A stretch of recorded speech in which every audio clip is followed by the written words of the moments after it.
ప్రభువైన యేసుక్రీస్తు నామమున మీ అందరికీ శుభములు. మన యొక్క దిన భాగంలో నుండి 2 తిమోతి రాసిన పత్రిక 3వ అధ్యాయము 17వ వచనం. దైవావేశం వలన కలిగిన ప్రతి లేఖనము ఉపదేశించుటకు, ఖండించుటకు, తప్పుదిద్దుటకు, నీతి యందు శిక్ష చేయుటకు ప్రయోజనకరమై ఉన్నది.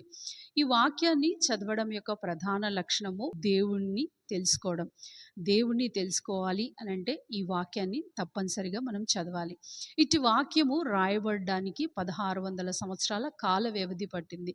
ఊరికే మానవుడి యొక్క కల్పితమైన కథలతో, ఊహాగానాలతో ఇష్టం వచ్చినట్లుగా రాయబడలేదు. కానీ దేవుడు పరిశుద్ధాత్మ చేత తన ప్రజలని రాయడానికి కొందరిని సిద్ధపరచుకొని ఆయా తరములలో తన యొక్క భవిష్యత్తు జ్ఞానంను బట్టి రాయించిన వారు.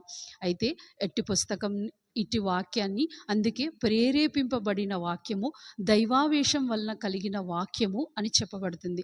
ఇటు వాక్యము దేవుడు మనకిచ్చుటకు ప్రధాన ఉద్దేశం ఏంటంటే, మనము ఈ వాక్యాన్ని చదవాలి, అన్వయించుకోవాలి. మన యొక్క దైనికమైన జీవితంలో ఆయన యొక్క నడిపింపును అడగాలి. ఆయా సమయాలలో మనం తప్పుడు మార్గంలో వెళ్ళే ఛాన్సెస్ చాలా ఉంటాయి. అయితే దేవుని వాక్యం మనల్ని సరిచేస్తుంది, ఖండిస్తుంది, సరిదిద్దుతుంది, సరి అయిన మార్గం ఏంటో కూడా చూపిస్తుంది. ఏ ఫీల్డ్లో ఉన్నవారికైనా ఇది ఒక జ్ఞానం ఇచ్చే గొప్ప ధననిధి వంటిది. ఇది ఒక శాశ్వతమైన పుస్తకం. ఆ శాశ్వతుడైన దేవుడు మన చేతుల్లో ఉండాలని, మనం ఆయన గురించి తెలుసుకోవాలని, ఆయన యొక్క జ్ఞానము, ఆయన యొక్క ఇష్టాన్ని మనం తెలుసుకోవాలని, ప్రతి దినము ఆయన చేత నడిపించబడాలని ఆయన కోరిక. అట్టి వాక్యాన్ని ఇవాళ చదివారా మీరు?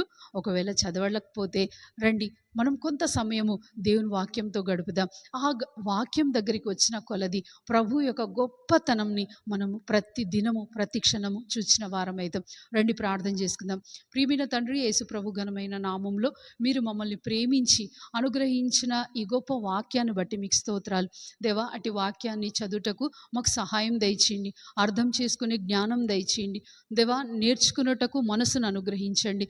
ఆ వాక్యం మీద ఆధారపడి నీ చిత్తాన్ని ఎరిగి ముందుకు పోవుటకు సహాయం దయచేయమని ప్రార్థిస్తూ యేసుక్రీస్తు నామంలో ప్రార్థిస్తున్నాం తండ్రి. ఆమేన్.